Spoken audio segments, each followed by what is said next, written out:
I believe the children are our future. Teach them well and help them lead the way.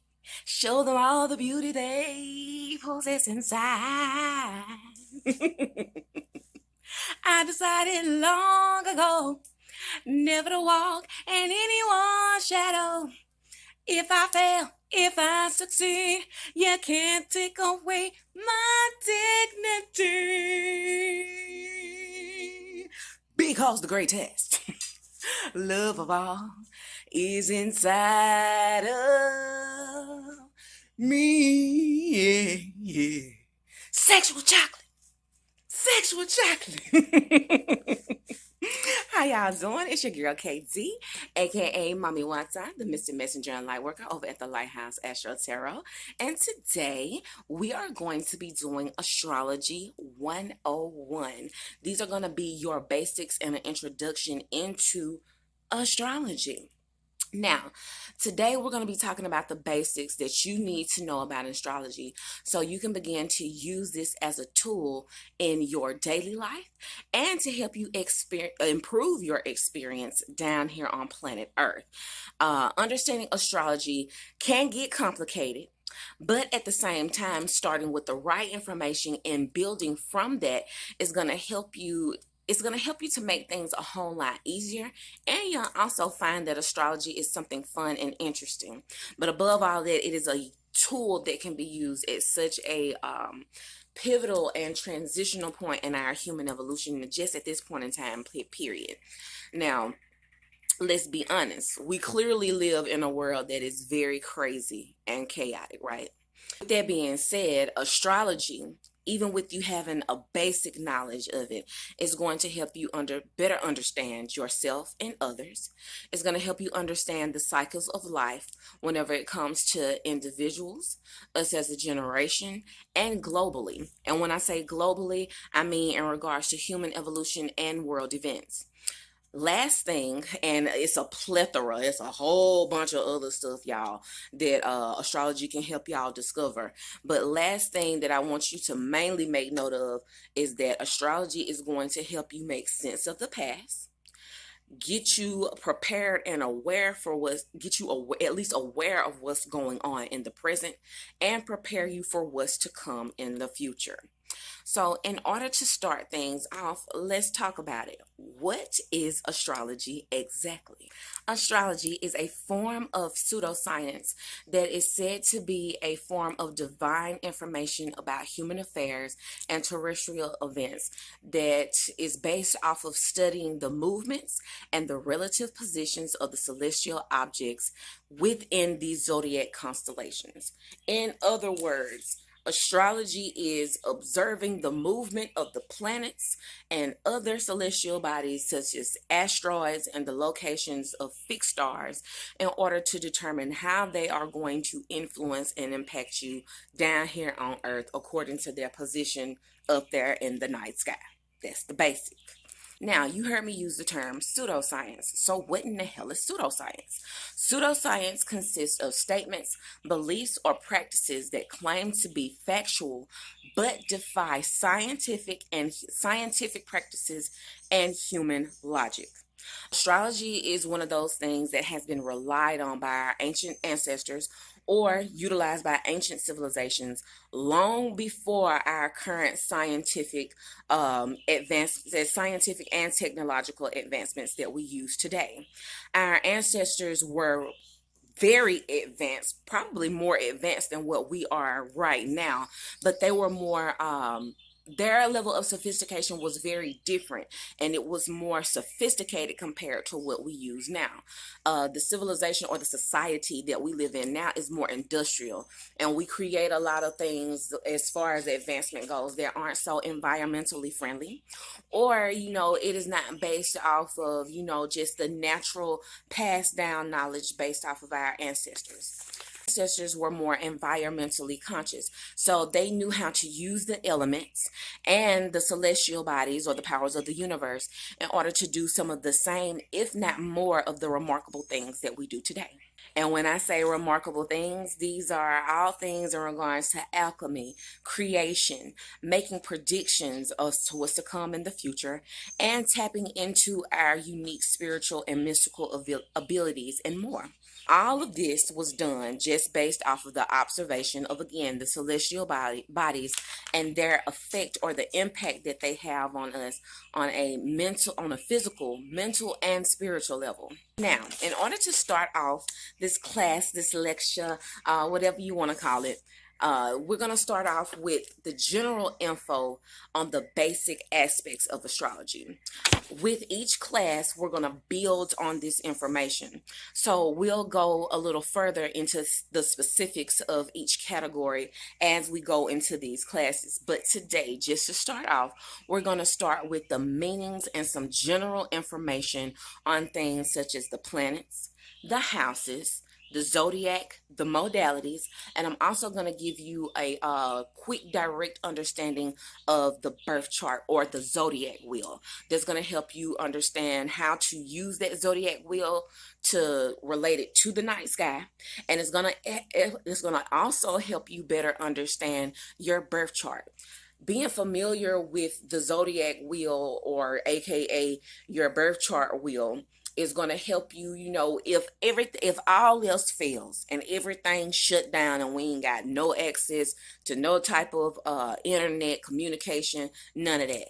By the time I get through explaining this, you will be able to at least go outside, day or night, look at where the sun is at, and be like, you know what? The last time I looked, the sun was in Gemini. So if the sun is in Gemini, that means the moon is going to be in Sagittarius. So with the sun maybe being to your right in Sagittarius, that means that the moon, when the moon rises, it is going to be in the sign of Gemini. And knowing this is going to help you. It's kind of like your compass for life, and your compass down here on the 3D realm is going to help you get familiar with what's going on. By the time we get a general understanding of what these things mean, you'll be at least be able to do that by the end of this video and have a basic understanding of how these things work together, so you can begin to work from this foundation of basic information and build on top of it and layer on top of it. That way you can get a better understanding of how astrology works, and it won't be so quite as confusing, because I've noticed that a lot of times whenever people get into astrology, of course you want to know more about your zodiac sign. Of course you want to know how these things correlate and how they work together, but it's all about a starting point. Damn it, once you have the right starting point, you can build from there and go up. So to get started, we are going to start with the planets. So whenever it comes to the planets in astrology, the planets are connected to different aspects of your personality, and they influence your behavior, your mentality, things such as your appearance, your reputation, and they will overall have an impact on your 3D experience. Look at it like this. The planets are your personal energy or your character. That is what the planets influence, your personal energy or your character. Each planet rules a certain zodiac. You can look at each zodiac as a character, or like a aspect of your personality or your personality, but we're going to gradually work our way into this. Like I said, each planet rules or correlates with a certain zodiac sign. In other words, each planet is going to be comfortable with a certain zodiac sign. An example of this would be the planet of Venus. Venus rules Libra and Taurus. Libra and Taurus are romance and things that you love, especially whenever it comes to the material world. And now that you know that Venus rules Libra and Taurus, what is the planet Venus about? Venus represents beauty, love, things that you enjoy, luxury, leisure, things of that nature. With that being said, Venus is more comfortable in the signs of Libra and Taurus. Whereas if you were to look at a planet like Mars, that is all about your aggression and your productivity, though that particular planet rules Aries. Planets fall along the lines of any moving celestial body. So any moving celestial body would be things like asteroids. And we'll also bring into the category of planets fixed stars, because these are planetary bodies. These are objects. And each one of these objects has a different influence to the position of each planet in the sky. It is going to have an impact on how we feel and what we go through down here on Earth. On where a certain planet is and the other planets or celestial bodies that it is interacting with, it is going to determine the flavor of our experience. And that means whether things are going to be cool and chaotic, or if you're going to be living, in a time of abundance, or if you're just going to be around here busted and disgusted. And that has a lot to do with alchemy and how you deal with the different energies within your personal chart in relation to the way those same energies that are being emitted onto us from these planets are having an effect over the overall energy on the planet. That's just the overall atmosphere. So I'm going to break it down again. Each planet, like let's say, we know that with the sun has an influence on us. The moon has an influence on us. I keep it simple like this. So let's say the moon is in Cancer. So if you're a Cancer, that might have some positive sides for you. But based on the time of the year or the position of the moon, all that good stuff, that is going to determine whether that is going to be good or bad for you. You can be a Cancer, you could be a moon in Cancer, and there can be something positive for you at that time. But depending on the other celestial bodies, the position that they are in, and the zodiac sign that they are in and associated with, and how they all feng shui and collaborate and correlate with one another, that is going to determine the overall influence that it has for you. So whenever it comes to planets and asteroids and things like that, these are going to be categorized into being personal, transpersonal, or generational. Now, according to the planet, that is going to have a different type of intensity over the impact that it has on you. When it comes to personal planets directly influence the individual, you as a individual person. And the main planets that you need to look at for this top 5 are your sun, your moon, your Mercury, your Venus, and your Mars. Now, just a quick breakdown on this. Your sun is your personality, how the world sees you. Your moon is your emotions and your inner feelings, how people who are closest to you know you. And it also has a lot to do with the mother, the feminine side, whereas the sun is more of the masculine, the father side. When it comes to Venus, Venus is what you love and how you love.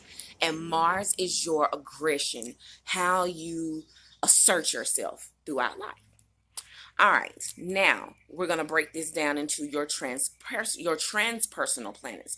Transpersonal planets are just underneath that, and they are how you act and interact with others on a social level. Social can be in your immediate environment. This is going to be like your family, your extended family, people in your community, people who you are around more on a regular basis but don't know you intimately, just like maybe someone who is more familiar with you on your personal side. Transpersonal planets, or your social planets, are going to be Jupiter and Saturn. And Jupiter is all about luck. Saturn has a lot to do with past karma. All right, now, last category whenever it comes to planets is your generational planets. Generational planets are going to affect you as a generation.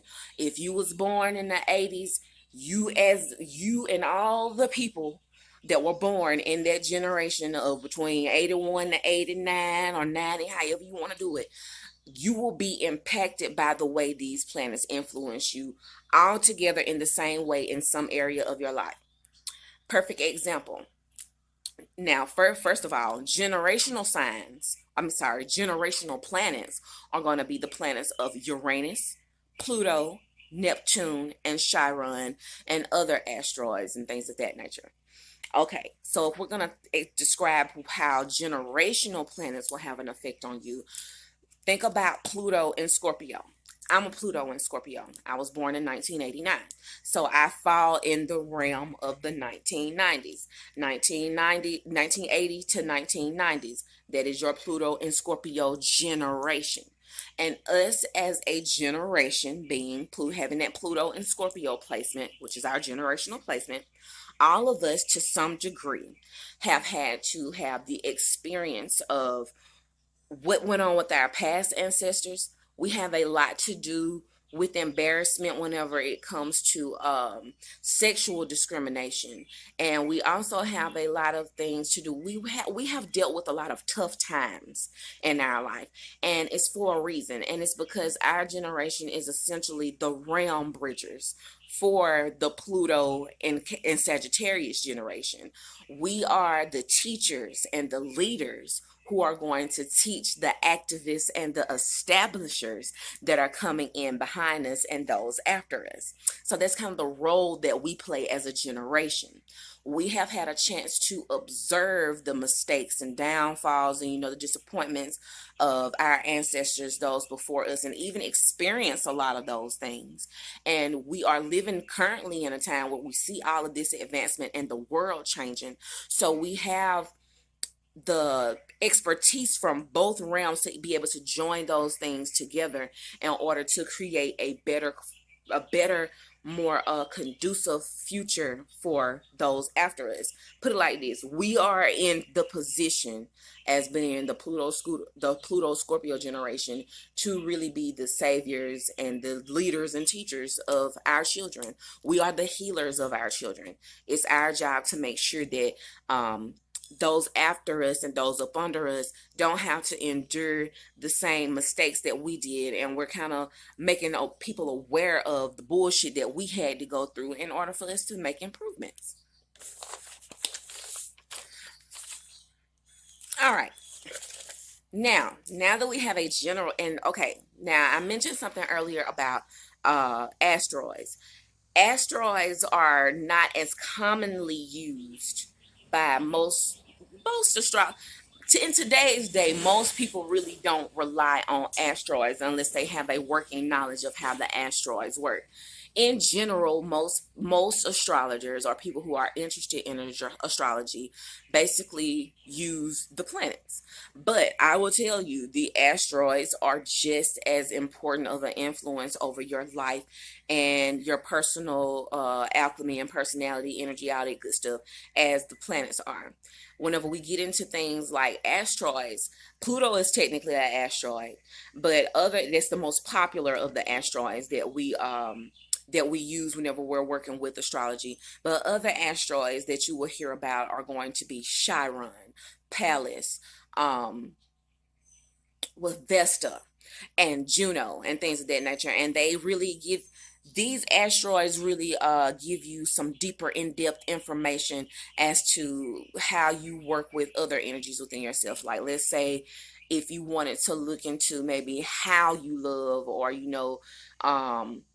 the way that you will act in certain situations, that is going to be what the asteroids help you understand. Now that we know that each planet rules a different aspect of your character, which the characters are your zodiac signs, now we're going to talk about actually what a zodiac sign is. Now, we know that we have 12 zodiac signs. These 12 zodiac signs are based off of 12 constellations in the night sky. These constellations are, whenever we talk about the constellations and how it relates to you and being your zodiac sign, right? Like, let's say I'm a Scorpio.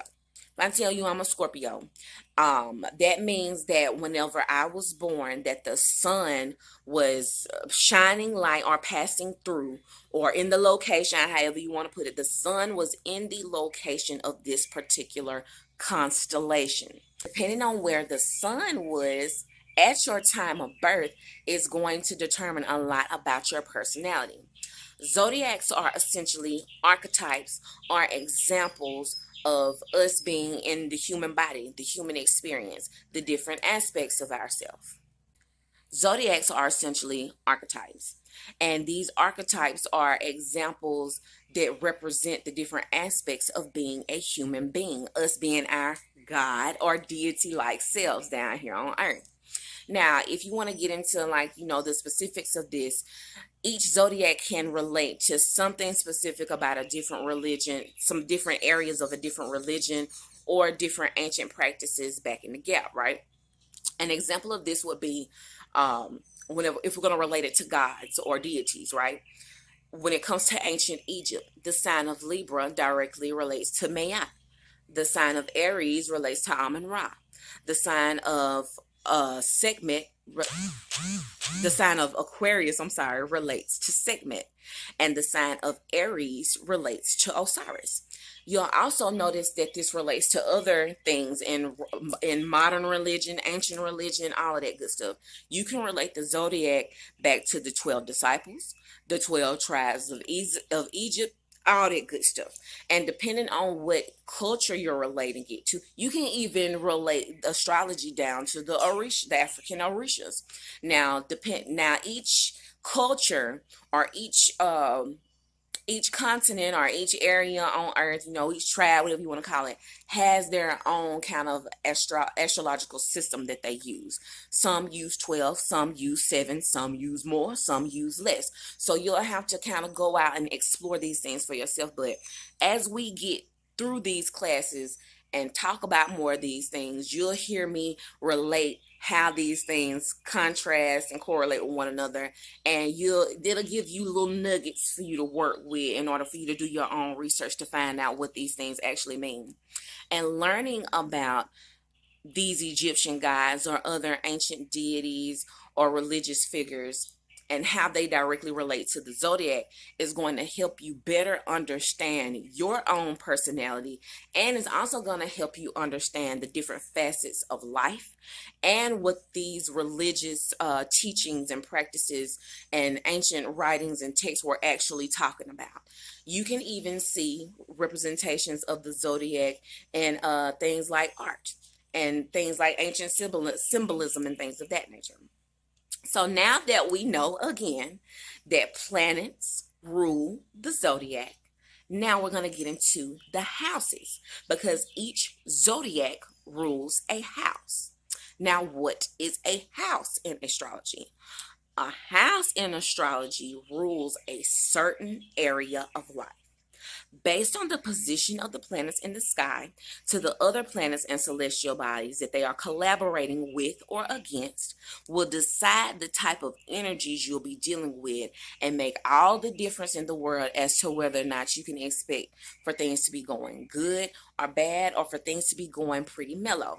And it also has a lot in determining how you acclimatize or how you are able to function in these different areas of life. That might work for you and it might not work for you based on other areas of your life. Seventh house is related to Venus and Libra, because Venus and Libra is related to romance and things that you love, right? So Virgo is not exalted, and otherwise Virgo don't like nothing to do with, well, Venus don't really like a whole lot to do with Virgo stuff, because Virgo is so analytical, and it's not exalted, it is indeterminate in that area. So you might find some difficulties in that area. So once you start learning about how the different energies within you and how they're going to relate to the houses in the different areas of your life, then you can understand, some about what your weak points are, what your strong points are, and how you can take energies from other areas of your life and bring them in to, maybe make this flow a little bit smoother for you. Now, given where these planets are and the place that they are in the sky, this creates something called aspects. All right, now you heard me say aspects. What are aspects, you say? Aspects are going to describe to you the type of energy that these planets are creating for one another, depending on where they are at in the sky and how they actually feel in that position. If you are used to listening to me or any other astrologer or anyone who speaks on these things on a regular basis and actually know what the hell they're talking about, You will hear them speak and say things such as conjunction, sextile, square, where you got the sun is sextile Uranus, or Neptune and Pluto is in conjunction in the sign of Pisces. This is just an example.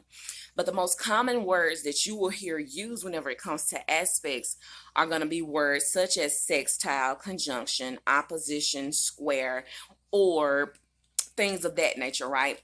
And as I said before, we're going to break down what these things actually mean in another video, but this is just an example for you. But the example I want to give you for this, I'm going to put out our old handy dandy wheel real quick. An example that I want to use for this for you guys is to show you something actually being in opposition that is going to be something that is working against one another. So an opposition would be like this, right? Say you have the sign of Sagittarius here. We have Sagittarius here. Say we got the planet, say we have a planet here in the sign of Sagittarius. If something isn't, ooh, what the fuck? Oh my God.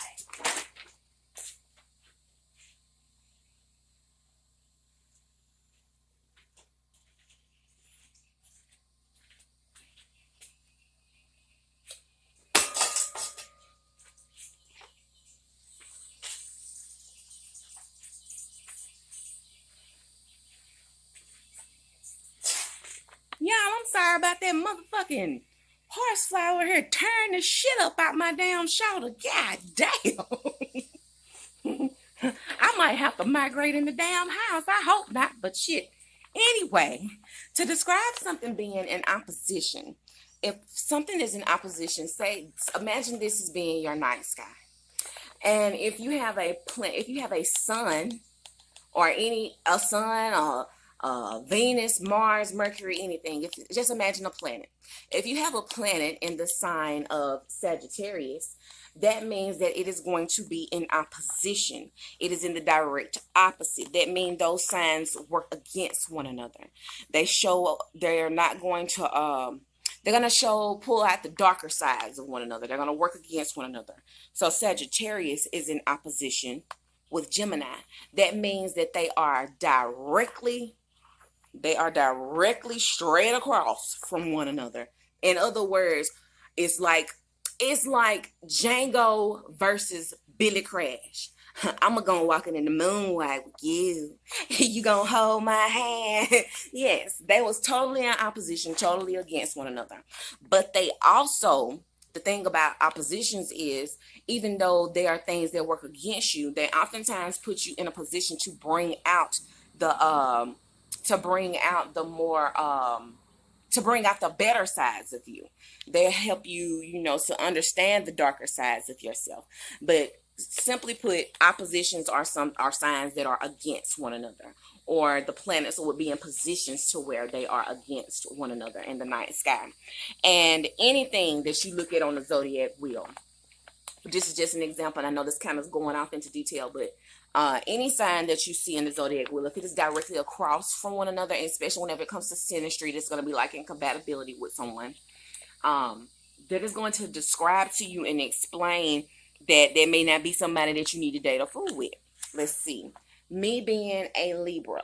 Where is Libra? Me being a Libra, right?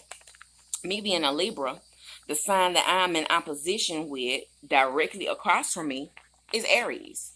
I love all my people. But whenever it comes to dealing with people who have a Aries zodiac, we tend to clash a little bit. And it's because we are so much of the same, but just we wear the energy so differently. And we tend to bring out the bullshit out of one another. Like, put it like this. Aries is the baby of the zodiac, right? And Aries tends to want more attention, whereas Libra gets the attention. And Libra may get all the attention, but it's the wrong attention for the wrong damn reasons. Whereas Aries gets the attention because they done worked for it. You kind of feel where I'm coming from, it kind of brings out the best and the worst in one of us, and it creates a difficult aspect. But more technical terms, 180-degree angle directly across from the other. Any way you do it. Pisces versus Virgo, Scorpio versus Taurus, which if we got north and south nodes in Taurus right now, so they're in opposition, and some things actually have to work out to be in opposition, but that's just an example of that for you. But the next thing you will be, a more positive aspect that you can make note of, would be two signs that work well to, will be two things being in the same sign that works well together.